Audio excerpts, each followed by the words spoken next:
ஜெயந்தி லால்ங்கிறவரு ஒரு வியாபாரி. அவருக்கு நகரத்துல நிறைய கடைகள் இருந்தது. ஒவ்வொரு கடையில இருந்தும் அவருக்கு வாடகை வந்துகிட்டு இருந்தது. அம்மா பவானி, நான் என்ன நினைக்கிறேன்னா நம்ம நுக்கடு கடையில ஏதாவது சாப்பிடுற வியாபாரம் பண்ணலாம்னு நினைக்கிறேன். உங்களோட யோசனை என்னமோ நல்லாதான் இருக்கு. அந்த மாதிரி ஒருத்தன் கிடைச்சா நல்லா இருக்கும். நல்ல சாப்பிடுற உணவை தயார் பண்றவன் வேணும். எனக்கு ஒரு லேடிய தெரியுங்க. அவ ஒரு விதவை. ஆனா அவள மாதிரி தஹி கச்சோடி யாராலையுமே பண்ண முடியாது. அப்படி ஒரு சுவையோட இருக்கும். ஒரு வாட்டி சாப்பிட்டாங்கன்னா போதும், கஸ்டமர்ஸ் கூட்டமா குவிஞ்சிடுவாங்க. அது சரி, அந்தம்மா நம்ம கடையில தஹி கச்சோடி பண்ணுவாங்களா? அவ நம்ம கிராமத்தை சேர்ந்தவ. அவளுக்கு ஒரு பையனும் இருக்கான். ஆனா அவங்க இங்க தங்கறதுக்கு இடம் கொடுக்கணும். அப்படின்னா அவ நிச்சயமா நம்ம கூட சேர்ந்து வேலை பாப்பா. அப்ப சரி, நீ அவங்க கிட்ட சொல்லிடு. நாம வர்ற லாபத்துல பாதி பாதி பங்கு போட்டுக்கலாம். அதுக்கப்புறம் பாப்போம். சரிங்க. மறுநாளே பவானி அவளோட கிராமத்துக்கு போனா சீதாவை பார்க்க. அட நீங்களா? வாங்க வாங்க. ஆமா, எப்படி இருக்க? நான் நல்லா இருக்கேன். நீங்க சொல்லுங்க. உனக்கு தகுந்த ஒரு வேலை இருக்கு. சொல்லுங்க. நீ பண்ற தஹி கச்சோடி கிராமம் முழுக்க பிரசித்தமானது. என்னோட விருப்பம் என்னன்னா, நீ நகரத்துல இருக்கிற எங்க கடையில தஹி கச்சோடி செஞ்சு விக்கணும். அதுல என்ன லாபம் வருதோ நாம 2 பேரும் பிரிச்சுக்கலாம். சரிங்கக்கா, எனக்கு சம்மதம். ஆனா நகரத்துல நான் எங்க இருக்கிறது? அதுக்கான ஏற்பாடை கூட நான் பண்ணி வச்சிருக்கேன். நீ உடனே உன் பையனை கூட்டிக்கிட்டு நகரத்துக்கு கிளம்பு. சரிங்கக்கா. சீதா தனக்கு தேவையான எல்லா பொருட்களையும் கட்டிக்கிட்டா. அப்புறம் பவானி கூடவே நகரத்துக்கு கிளம்பி போனா. இங்க பவானி சீதாவுக்கு தங்கறதுக்கு ஒரு ரூம் கொடுத்தா. சீதாவும் அவளோட பையனும் அந்த ரூம்ல தான் தங்கினாங்க. கடையில கச்சோரி செய்யறதுக்கும் விற்கிறதுக்கும் எல்லா ஏற்பாடுகளையும் பண்ணிட்டாங்க. சீதாவும் அவளோட பையனும் சேர்ந்து கச்சோடி செய்வாங்க. அப்புறம் பவானி கவுண்டர்ல உட்காந்து பணம் கலெக்ட் பண்ணுவா. ஒரு கஸ்டமர் தஹி கச்சோடிய வாங்கினா, அத சாப்பிட்டான். உங்க கடையில செய்யற தஹி கச்சோடி ரொம்ப நல்லா இருக்கு. எனக்கு தெரியும். சீதா கையால செய்யற தஹி கச்சோடியோட சுவை கஸ்டமர்ஸ் நிறைய பேருக்கு பிடிச்சு போச்சு. ஒரு வாரத்துக்கு அப்புறமா பவானி லாப கணக்கு பார்த்தாங்க. அப்புறம் சீதாவுக்கு வந்த லாபத்துல பாதி காசை கொடுத்துட்டாங்க. ரொம்ப நன்றிக்கா. சரிம்மா. பாதி லாபத்தை எடுத்துக்கிட்டு பவானி தன்னோட வீட்டுக்கு வந்தா. இந்தாங்க இந்த வார லாபம். அடேங்கப்பா, இவ்வளோ பணமா?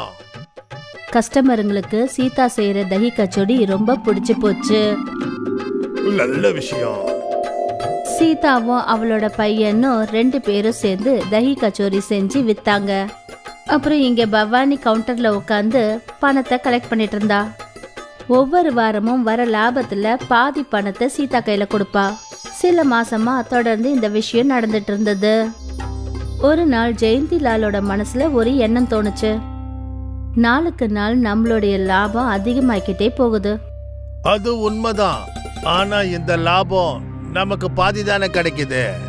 ஆமா, ஆனா இதுல நாம என்னங்க செய்ய முடியும்? சீதாவோட கையில பக்குவம் இருக்குங்க. அதனால தான் நம்மளோட தஹி கச்சோரி இந்த அளவுக்கு வியாபாரம் ஆகுது.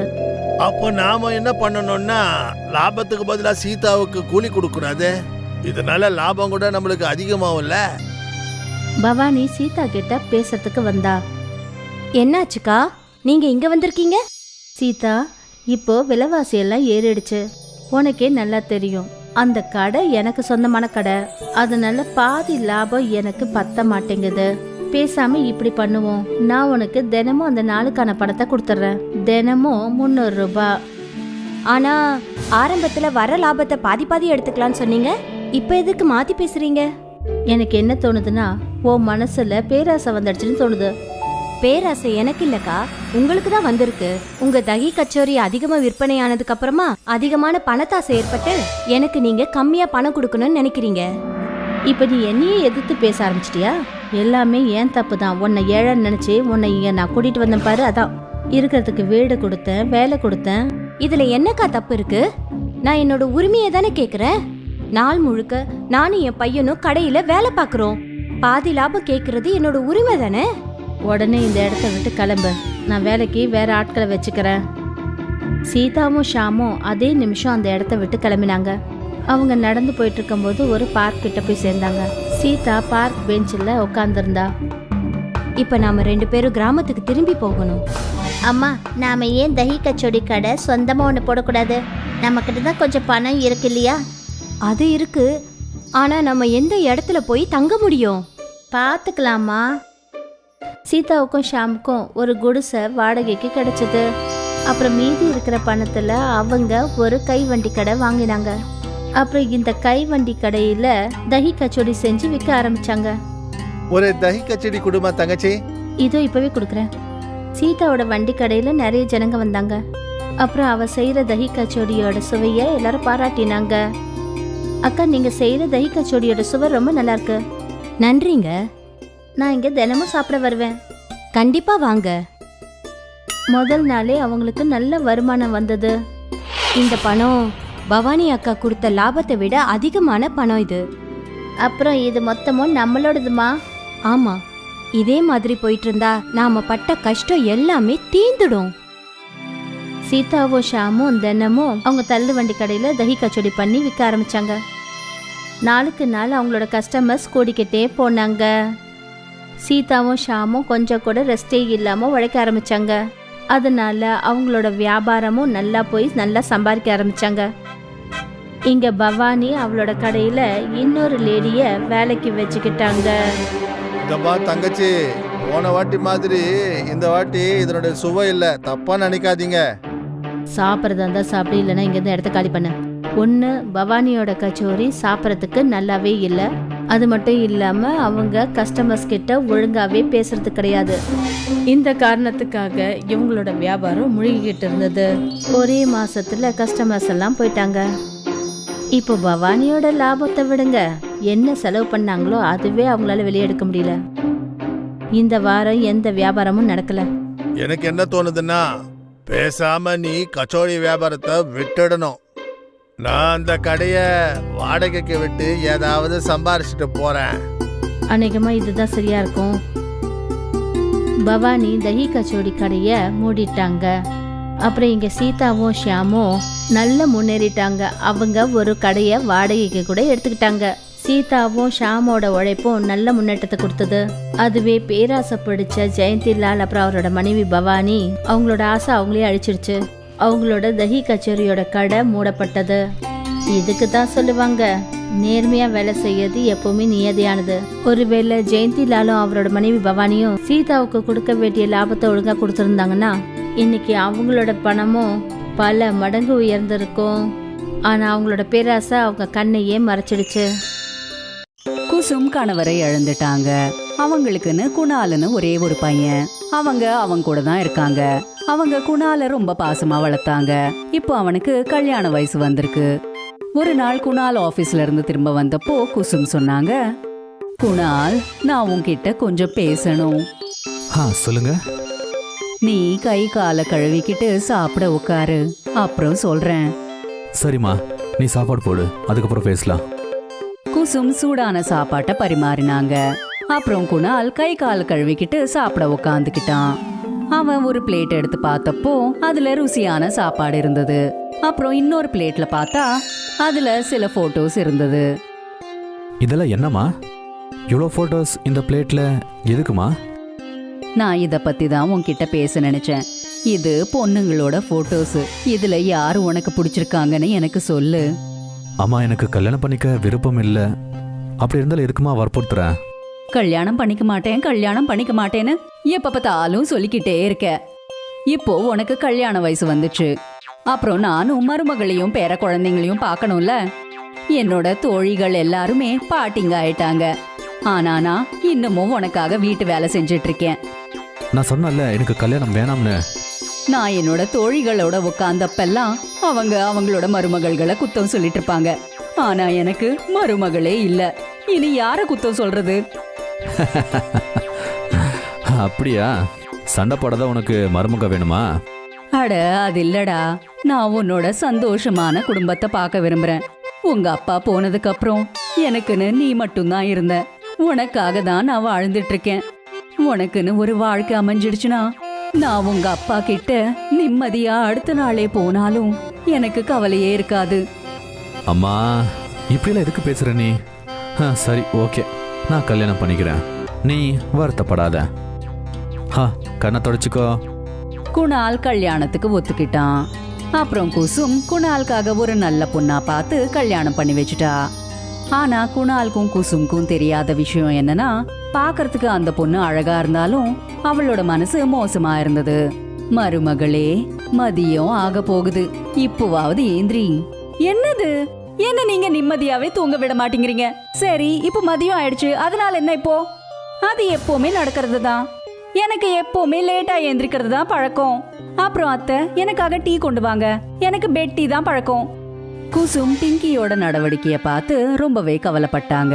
பிங்கி அவளோட மாமியார ஒரு அம்மாவாட்டம் இல்லாட்டியும் அத்தையாட்டம் கூட மதிக்க மாட்டா. பாவம், நாள் முழுக்க குசும் தான் வீட்டு வேலையை செய்வாங்க. பிங்கி ஒரு கிளாஸ கூட எடுத்து வைக்க மாட்டா. இவ்ளோ ராத்திரி நேரத்துல நீ எங்க போற? வீட்டு மருமக இப்படி ராத்திரி நேரத்துல போறது நல்லது இல்லம்மா. ஓ மாம், நான் வெளியில போறப்ப தடுக்க வேண்டான்னு உங்ககிட்ட எத்தனை வாட்டி சொல்லிருக்கேன். அப்புறம் என்னோட நாள் ராத்திரியில தான் ஆரம்பிக்கும். அதுக்கு நான் என்ன செய்யறது? நான் என் ஃப்ரெண்ட்ஸ் கூட டிஸ்கோக்கு போறேன். குணால் 2 நாளுக்கு வெளியில போயிருக்காரு. நான் வீட்டுல உட்காந்து போர் ஆயிட்டேன். அதனாலதான் டிஸ்கோக்கு போலான் இருந்தேன். டிஸ்கோவா? ஆனா அது... அத்தை, நீங்க என் வாழ்க்கையில தலையிடாதீங்க. பிங்கி மூஞ்சில் அடிச்ச மாதிரி பதில் சொல்லிட்டு அங்க இருந்து போயிட்டா. நல்ல மருமகளா வருவான்னு நினைச்சா இப்படிப்பட்ட மருமக கிடைச்சிருக்காளேன்னு அவங்க மனசுக்குள்ள வேதனைப்பட்டாங்க. ஆனா இந்த விஷயத்த அவங்களோட பையனுக்கு சொல்ல முடியல. அத்தை, இன்னைக்கு சாயந்தரம் என்னோட சில ஃப்ரெண்ட்ஸ் வராங்க, அவங்களுக்கு ஏதாவது நல்லதா சமைச்சு வைங்க. குசும் எல்லாருக்காகவும் பூரி, கச்சோடி, ஹல்வா அப்புறம் பாயசம் செஞ்சாங்க. அத பார்த்ததுமே பிங்கி கோவமா தன்னோட மாமியார திட்டிட்டா. இது என்ன சாப்பாடு செஞ்சு வச்சிருக்கீங்க, இவ்ளோ ஆயிலி அண்ட் ஸ்பைசி? பிங்கி, யார் இவங்க? இது என்னோட மெய்டு. பிங்கி, இன்னைக்கு நீ உன்னோட எல்லா எல்லைகளையும் தாண்டி போயிட்ட. நான் உன்னோட எல்லா விஷயத்தையும் பொறுத்துக்கிட்டே இருந்தேன். அத நீ சாதகமா பயன்படுத்திக்கிட்டு உன் ஃப்ரெண்ட்ஸ் கிட்ட இப்படி ஏதாவது இஷ்டத்துக்கு சொல்லக்கூடாது. நான் இவளோட மெய்டு இல்ல, இவளோட மாமியாரு. அத்தை, நீங்க என் ஃப்ரெண்ட்ஸ் முன்னாடி என்ன அவமானப்படுத்திட்டு இருக்கீங்க. நான் ஒருவேளை உன்னை அவமானப்படுத்திருந்தாலோ, அப்புறம் என்னோட சாப்பாடு உனக்கு பிடிக்கலனாலோ, அப்போ நான் உன் ஃப்ரெண்ட்ஸ் முன்னாடியே உனக்கு ஒரு சேலஞ்ச தரேன். நீ என் கையால செஞ்ச பாகுபலி கச்சோடிய சாப்பிட்டு காமி. நீ என்னோட பாகுபலி கச்சோடிய முழுசா சாப்பிட்டேனா நீ சொல்றத எல்லாத்தையும் நான் கண்டிப்பா கேட்பேன். ஆனா ஒருவேளை உன்னால சாப்பிட முடியலனா நீ இந்த வீட்ல இருந்தே வெளியில போயிடணும். நான் சேலஞ்சுக்கு ரெடி. குசும்க்கும் பிங்கிக்கும் நடுவுல போட்டி ஆரம்பிச்சிருச்சு. குசும் கிச்சனுக்குள்ள போய் பாகுபலி கச்சோடிய செஞ்சு எடுத்துட்டு வந்தா. பிங்கியோட ஃப்ரெண்ட்ஸ் எல்லாருமே பிங்கி இந்த பாகுபலி கச்சோடிய சாப்பிட்டு முடிப்பாளா இல்லையான்ட்டு ரொம்பவே ஆவலா பாத்துக்கிட்டு இருந்தாங்க. எல்லாரும் ஒரு இடத்துல உட்காந்துக்கிட்டாங்க. அப்புறம் பிங்கி பாகுபலி கச்சோடிய சாப்பிட ஆரம்பிச்சா. பிங்கி, இந்தா என் கையால செஞ்ச பாகுபலி கச்சோடி. இனி நீ இந்த வீட்ல இருப்பியா இல்லையான்ட்டு இப்போ இதுதான் உன்னோட எதிர்காலத்தை தீர்மானிக்கும். அவ்வளவுதானா? சரி, இதுக்கு இன்னொரு கண்டிஷனை ஆட் பண்றேன். ஒருவேளை இந்த பாகுபலி கச்சோடிய நான் சாப்பிட்டு முடிச்சிட்டா நீங்க இந்த வீட்டை விட்டு வெளியில போயிடணும். நான் சம்மதிக்கிறேன். பிங்கி பாகுபலி கச்சோடிய சாப்பிடறதுக்கு ரெடி ஆயிட்டா. அவ சாப்பிட ரொம்ப முயற்சி செஞ்சா. ஆனா அவளால அத சாப்பிட முடியல. பிங்கியோட ஃப்ரெண்ட்ஸ் எல்லாரும் அவளை ரொம்ப என்கரேஜ் பண்ணாங்க. ஆனா பிங்கி தோத்து போயிட்டா. அட, என்னால இந்த கச்சோடிய சாப்பிடவே முடியலையே. இந்த பாகுபலி கச்சோடி ரொம்ப பெருசா இருக்கு. இப்போ இத நான் எப்படி சாப்பிடுறதுன்னே தெரியலையே. இதுக்கு பதிலா தோல்வியை ஒத்துக்கிறது தான் நல்லது. பிங்கி தோல்வியை ஒத்துக்கிட்டு அவ வீட்ல இருந்து போகிறதா இருந்தா. ஆனா குசும் அவளை தடுத்தாங்க. பிங்கி, இரு. நீ இந்த வீட்டு மருமக, இந்த வீட்டு மகாலட்சுமி. லக்ஷ்மி வீட்டை விட்டு வெளியில போனா நல்லா இருக்காது. ஆனா நான் உங்களோட சேலஞ்சில தோத்துட்டேனே. நான் இந்த சேலஞ்ச உனக்கு பாடத்தை கத்து கொடுக்கறதுக்காக தான் வச்சேன். அப்புறம் நீ உன்னோட தப்ப உணர்ந்துட்டேன்ட்டு எனக்கு புரிஞ்சிடுச்சு. அதனால இங்கேயே இரு. ஆனா ஒரு விஷயத்த ஞாபகம் வச்சுக்கோ. நீ இனிமே எப்பவுமே பெரியவங்களை அவமானப்படுத்த கூடாது. அவங்க எப்பவுமே உன்னோட நல்லதுக்கு தான் சொல்லுவாங்க. பிங்கி கண்ணுல கண்ணீரை வச்சுக்கிட்டு குசும கட்டி அணைச்சுக்கிட்டா. அப்புறம் எல்லாருக்கும் பாகுபலி கச்சோடிய கொடுத்தா. எல்லாருக்கும் குசுமோட பாகுபலி கச்சோடி ரொம்பவே பிடிச்சு போச்சு. அவங்கள ஒரு பொண்ணு இப்படி சொன்னா, ஆண்டி, உங்களோட பாகுபலி கச்சோடி ரொம்ப நல்லா இருக்கு. எனக்கு ஒரு ரெஸ்டாரண்ட் இருக்கு, அங்க நீங்க பாகுபலி கச்சோடிய பண்ணா நல்லா இருக்கும்னு எனக்கு தோணுது. அதால எங்களோட ரெஸ்டாரண்ட்டுக்கும் அப்புறம் உங்களோட பாகுபலி கச்சோடிக்கும் பேரு கிடைக்கும். கண்ணு, நான் இத எனக்கு பிடிக்கும்ன்றதுனால செய்றேன், பேருக்காக இல்ல. இத எல்லாத்தையும் குணால் கதவு பின்னாடி நின்னுக்கிட்டு கேட்டுக்கிட்டு இருந்தான். அவன் வீட்டுக்குள்ள வந்து அவங்க அம்மா கிட்ட இப்படி சொன்னான். அம்மா, பூஜா சொன்னது சரிதான். நீங்க பாகுபலி கச்சோடி பண்ணீங்கன்னா எல்லாருக்கும் ரொம்ப பிடிக்கும். குணாலும் பிங்கியும் அவங்கள என்கரேஜ் பண்ணதால குசும் பாகுபலி கச்சோடியை செய்யறதுக்கு சம்மதிச்சா. எல்லாருக்கும் பாகுபலி கச்சோடி ரொம்பவே பிடிச்சு போச்சு. அவங்க அந்த கச்சோடிக்கு மாமியாரோட பாகுபலி கச்சோடின்னு பேரு வச்சாங்க. அவங்களோட பாகுபலி கச்சோடி ரொம்ப ஃபேமஸ் ஆயிடுச்சு. அப்புறம் எல்லாரும் அதை சாப்பிட விருப்பப்பட்டாங்க. அத்தை, உங்களோட இந்த பாகுபலி கச்சோடி என்னோட வாழ்க்கையே மாத்திருச்சு. நானும் இதை எப்படி செய்யறதுன்னு உங்ககிட்ட இருந்து கத்துக்கிறேன். எனக்கு ஒரு அம்மா கிடைச்சிட்டாங்க. எனக்கு அம்மா கிடையாதுல்ல, அதனால அம்மாவோட பாசம் எப்படி இருக்கும்னு எனக்கு தெரியாது. உங்களால எனக்கு அம்மா பாசம் கிடைச்சிருக்கு. அன்னிலிருந்து மாமியாரும் மருமகளும் ரொம்ப சந்தோஷமா பாசமா வாழ்ந்தாங்க. கட்மல்பூருங்கிற ஒரு ஊர்ல மகேஷ் தன்னோட மனைவி ரூபா கூட வாழ்ந்துகிட்டு இருக்கான். மகேஷ் ரொம்பவே நல்லா படிச்சவன் தான். ஆனா அந்த ஊருக்குள்ள வேலையில்லா திண்டாட்டம் இருக்கிறதுனால அவனுக்கு எங்கேயுமே வேலை கிடைக்கவே இல்லை. அதனால மகேஷும் ரூபாவும் சேர்ந்து அதே ஊர்ல பானிபூரி ஸ்டாலை ஓபன் பண்ணாங்க. அந்த ஊர்க்காரங்க எல்லாரும் அவங்களோட பானிபூரியை சாப்பிட்றதுக்காக ரொம்பவே விரும்பி வருவாங்க. கட்மல்பூர்ன்ற ஊரு சிட்டிக்கு பக்கத்திலேயே இருக்கிறதுனால ஊர்க்காரங்களுக்கு சிட்டியோட பீஸா பர்கர் ரொம்பவே பிடிச்சு போயிட்டு இருந்தது. இதனால அவங்களோட பானிபூரி சேல்ஸ் கம்மியாயிடுச்சு. மகேஷும் ரூபாவும் ரொம்பவே கவலையா இப்படி யோசிச்சுட்டு இருந்தாங்க. பாத்தியா ரூபா, இன்னைக்கும் நமக்கு வியாபாரம் நல்லபடியாக நடக்க மாட்டேங்குது. ஒரு தடவை எனக்கு பயமா இருக்கு, நாம வீதிக்கு வந்துருவோம்னு. ஏங்க இதுக்காக எல்லாம் கவலைப்படுறீங்க? இன்னைக்கு நல்ல லாபம் வந்துச்சுன்னா அடுத்த நாள் கொஞ்சம் நஷ்டத்தை பார்த்து தானே ஆகணும். அதுதானங்க பிசினஸ்ல எப்பவுமே நடக்கும். நாம எதுக்கு சிட்டியோட பீஸா அப்புறம் பர்கர் எல்லாம் பண்ணக்கூடாது? அதுல நமக்கு நல்ல வியாபாரம் ஆகும், புதுசா ஏதாச்சும் பண்ண மாதிரி இருக்கும். மகேஷ் ரூபா கிட்ட இன்னொரு வியாபாரத்தை பத்தி பேசினதுமே ரூபாக்கு ரொம்பவே கோபம் வந்தது. நாம இன்னொரு விஷயத்த பண்ண வேண்டிய அவசியம் இல்ல. ஏற்கனவே நீங்க பால் வியாபாரத்தை ஆரம்பிச்சிருந்தீங்க, அதுவா ஃப்ளாப் ஆயிடுச்சு. அதுக்கான கடனை நாம எத்தனையோ வருஷம் கட்டினோம். இனி வேற எந்த பிரச்சனையும் வேண்டாம் எனக்கு. சரி சரி, நீ சொன்ன மாதிரி ஆகட்டும். கஸ்டமர் வந்திருக்காங்க, அவங்களுக்கு பானிபூரி கொடு, நான் மிச்சம் எல்லாத்தையும் எடுத்துட்டு வரேன். சிட்டி கிராமத்துக்கு ரொம்பவே பக்கத்துல இருக்கிறதுனால கிராமத்துக்காரங்க சிட்டில அவங்களுக்கு பிடிச்ச சாப்பாட்டை சாப்பிட்டு வந்துருவாங்க. இதனால மகேஷோட கடைக்கு யாருமே வரதில்ல. பாத்தியா ரூபா, நான் உங்ககிட்ட சொன்னேன் நாம வேற ஏதாச்சும் பண்ணணும்னு. இப்ப பாரு, பானிபூரி யாருமே வாங்க மாட்டாங்க. இதுக்கான தீர்வை நாம கண்டுபிடிச்சே ஆகணும். வாங்க, இன்னைக்கு கஸ்டமர்ஸும் இல்ல, நாம சீக்கிரமா வீட்டுக்கு போலாம். மகேஷும் ரூபாவும் கடையை சாத்திட்டு வீட்டுக்கு போயிட்டு இருக்கும்போது அந்த வழியில இருக்கிற மார்க்கெட்ல ஒரு பீஸா கடையை பார்த்தாங்க. அந்த கடையில யாருமே இல்லாததை பார்த்து அவங்க 2 பேரும் அந்த கடைக்கு போனாங்க. அந்த கடைக்குள்ள தீபக்கும் அவரோட மனைவி நீலமும் வியாபாரம் சரியா ஓடாததால ஓட்டிட்டு இருந்தாங்க. இத பார்த்து மகேஷ் தீபக் கிட்ட இப்படி சொன்னான். என்ன தீபக் அண்ணே, தனியா இருக்கீங்க? மகேஷ், வா வா வாப்பா. வியாபாரம் எப்படிப்பா நடக்குது உனக்கு? இங்க வியாபாரமே இல்லப்பா, காலையில இருந்து போனி கூட ஆகல. அண்ணா, எங்களுக்கும் வியாபாரம் ஆக மாட்டேங்குது, அதனால க்ளோஸ் பண்ணிட்டு வீட்டுக்கு போறோம். மகேஷும் ரூபாவும் தீபக் கிட்ட பேசிட்டு அவங்களோட வீட்டுக்கு போனாங்க. தீபக்கோட பிஸ்ஸா கடையோட நிலைமைய பார்த்து மகேஷ் ரொம்பவே கவலைப்பட ஆரம்பிச்சுட்டான். நீ பாத்தியல்ல, யாருக்குமே வியாபாரம் இல்ல, பீஸாவும் இல்ல, பானிபூரியும் இல்ல. நாம இப்போ என்ன பண்றது? வீட்டு செலவை எப்படி பாக்குறது? என்கிட்ட ஒரு பிளான் இருக்குங்க. நீங்க போய் தீபக் அண்ணன் கிட்ட இருந்து பீஸா வாங்கிட்டு வாங்க. நம்ம கிட்ட பானிபூரி செய்யறதுக்கான நிறைய பொருட்கள் மிஞ்சி இருக்கு. அவர்கிட்ட இருந்து பீஸா வாங்கி நாம பீஸா பானிபூரிய தயார் செஞ்சு விற்கலாம். இத ஊர்க்காரங்க யாருமே சாப்பிட்டு இருந்திருக்க மாட்டாங்க. பீஸா பானிபூரி? அதேபடி பீஸா பானிபூரிங்க. நாம பானிபூரிக்குள்ள பீஸா ஃப்ளேவரையும் அப்புறம் அதோட மசாலாவையும் போட்டு விற்கலாங்க. நீங்க பாத்துக்கிட்டே இருங்க, நம்மளோட கடை ரொம்ப நல்லா ஓடும். வியாபாரம் நடக்கணும். நீ உங்க அம்மா வீட்டுக்கு போய் ரொம்ப நாட்களாச்சே. மகேஷ் ரூபாவோட பேச்சை கேட்டுக்கிட்டு தீபக்கோட கடையில இருந்து பீஸாக்கு தேவைப்படுற பொருட்களை எல்லாத்தையும் வாங்கிட்டு வந்தான். அப்புறம் ரூபா சொன்ன மாதிரியே மகேஷ் பீஸா பானிபூரிய தயார் செய்ய ஆரம்பிச்சிட்டான். அப்புறம் பார்த்துட்டு இருக்கும் போதே சாயந்தரம் நேரமும் ஆயிடுச்சு. இங்க பீஸா பானிபூரியும் ரெடி ஆயிடுச்சு.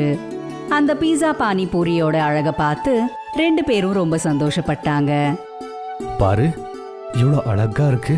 நான் சாப்பிட்டு கூட பார்த்தேன். இந்த மாதிரி ருசியான சாட்ஸை நான் சாப்பிட்டதே இல்லை. பொண்டாட்டி, நம்ம வாழ்க்கை மாறப்போகுது.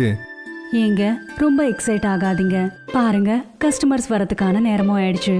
எல்லாம் நல்லபடியா நடந்தா போதுங்க. அந்த நேரத்துல அவங்களோட கடைக்கு ஒரு வயசானவரும் அவரோட பையனும் வந்தாங்க. அவங்க பிஸா பானிபூரிய சாப்பிட்டு இப்படி சொன்னாங்க. அட, இவ்வளோ ருசியான பானிபூரி நம்ம கிராமத்துலயா? இது ரொம்ப ருசியா இருக்கு. எப்பா, இன்னொரு பிளேட் பார்சல் பண்ணு. இத எங்க பக்கத்து வீட்டுக்காரங்களுக்கும் நான் கொடுக்க விருப்பப்படுறேன். இனி அப்புறம் என்ன, மகேஷோட பிஸா பானிபூரி சூப்பர் ஹிட் ஆயிடுச்சு. ரூபாக்கும் மகேஷ்க்கும் ஏதோ லாட்டரி அடிச்ச மாதிரியே ஆயிடுச்சு. அந்த ஊர் முழுக்க எல்லாருமே பிஸா பானிபூரி பத்தியே பேசிட்டு இருந்தாங்க. அப்புறம் மகேஷ் ஒரு பெரிய பிஸா பானிபூரிக்கான கடையும் ஆரம்பிச்சிட்டான். ஆனா இதை எல்லாத்தையும் தீபக் அப்புறம் அவனோட மனைவி நீலமால தாங்கிக்க முடியல. இத பார்த்து தீபக் கிட்ட நீலம் இப்படி சொன்னான். பாத்தீங்களா, நம்மளோட வியாபாரத்தை அவங்க எப்படி நஷ்டப்படுத்திட்டாங்கன்னு. நம்ம கடைக்கு வந்து நம்ம கிட்ட இருந்து பீஸாக்கான பொருட்களை வாங்கிட்டு நம்ம முதுகுல நல்லா குத்தி விட்டுட்டாங்க. அவங்க என்ன வந்துட்டு பண்ணாங்க? அவங்க கஷ்டப்பட்டு உழைச்சிருக்காங்க. அதனால அவங்க ரொம்ப சந்தோஷமா இருக்காங்க. நம்ம கடையும் நல்லபடியா தானே நடக்குது. செலவுக்கெல்லாம் பிரச்சனை இல்லைல்ல. எவ்வளோ போதும்பா. நீங்க என் பேச்ச கேட்டாதானே? நான் சொல்றேன்ல, நம்மளோட வியாபாரத்தை நாம இன்னும் பெருசாக்கி ஆகணும். அந்த மகேஷ் அப்புறம் ரூபாவை போலவே நாமளும் பிஸா பானிபூரியை செஞ்சு வித்தாகணும். இப்படி நம்மளும் கொஞ்சம் காசு சம்பாதிக்கலாம். அப்புறம் நம்மளும் ஒரு பெரிய கடையை ஆரம்பிச்சிடலாம். நீலம் அடம் பிடிச்சதால தீபக்கு பிஸா பானிபூரி கடையை ஆரம்பிக்க வேண்டியதாயிடுச்சு. மகேஷோட பிஸா பானிபூரி கடைக்கு நேர் எதிர்த்தாப்லயே அவங்களும் பிஸா பானிபூரி கடையை ஆரம்பிச்சிட்டாங்க. இதே விஷயம் மகேஷ்க்கும் ரூபாக்கும் தெரிய வந்ததும் அவங்க கொஞ்சம் கூட கவலைப்படவே இல்லை. அதுக்கு பதிலா மகேஷ் தீபக்கோட கடையை பார்த்து ரூபா கிட்ட இப்படி சொன்னான். தீபக் கடையை திறந்திருக்காங்க. அவங்களுக்கும் பிஸா பானிபூரி ரொம்ப பிடிச்சிருக்கு போலயே. நல்லதா போச்சு. அவங்க கிட்ட தான் நாம கத்துக்கிட்டோம். எல்லாமே நல்லதுக்கு தான். அந்த கடவுளோட தயவால அவங்களோட கடையும் நல்லா ஓடணுங்க. ஆனா அப்படி நடக்கவே இல்லை. தீபக் நீலமோட கடை சுத்தமாவே ஓடல. கஸ்டமர்ஸ் வராததால இப்போவும் அவங்க ஈயதான் ஓட்டிட்டு இருந்தாங்க. அவங்களோட இந்த நிலைமைய பார்த்து ரூபா மகேஷ் கிட்ட இப்படி சொன்னா. என்னங்க, நாம தீபக் அண்ணனுக்கு உதவி செஞ்சே ஆகணுங்க. ரொம்ப நாளாவே அவங்க கிட்ட எந்த கஸ்டமரும் போகல. நாம தான் எப்படியாவது அவங்களோட கஷ்டத்தை தீர்த்து வச்சு ஆகணும். இதுக்கு நாம நம்ம கடையை அவங்களுக்கு பாத்துக்க விடக்கூடாது. கடவுள் புண்ணியத்தால நம்ம கடை நல்லபடியா நடந்துகிட்டே இருக்கு. நல்ல லாபம் வருது. அவங்கள நம்ம கடையில வேலை பார்க்க சொல்லலாம். நாம இன்னொரு கடையை ஓபன் பண்ணலாம். அங்கேயும் நாம பீஸா பானிபூரியா விற்கலாம். ஆனா இதுக்கு அவங்க ஒத்துப்பாங்களா? வாங்க கேட்டுதான் பாப்போமே. மகேஷும் ரூபாவும் 2 பேரும் தீபக்கோட கடைக்கு போய் அவங்க கிட்ட அவங்க நினைச்சதை எல்லாத்தையும் சொன்னாங்க. இத பத்தி தீபக் அப்புறம் நீலம் என்ன நினைக்கிறாங்கன்னு கேட்டாங்க. நாங்க அதுக்கு ஒத்துக்கிறோம். நாங்க உங்க கூடவே வேலை பார்க்குறோம். நீங்க எங்க கஷ்ட காலத்துல உதவி பண்ணிருக்கீங்க. நான் எப்பவுமே இதை மறக்கவே மாட்டேன். உங்க 2 பேருக்கும் ரொம்ப ரொம்ப நன்றி. நாங்க உங்க கடையை ரொம்ப நல்லா ரன் பண்ணுவோம். நடந்ததும் அப்படிதான். மகேஷ் அப்புறம் ரூபா ஒரு புது கடையை ஆரம்பிச்சு அந்த புது இடத்துலயும் அவங்க பிஸா பானிபூரி வியாபாரத்தை செஞ்சாங்க. அப்புறம் தீபக்கையும் நீலமையும் அவங்களோட பழைய வியாபாரத்தை பார்த்துக்க சொன்னாங்க. இப்படி 2 குடும்பங்களும் சந்தோஷமா முன்னேறிக்கிட்டு இருந்தாங்க.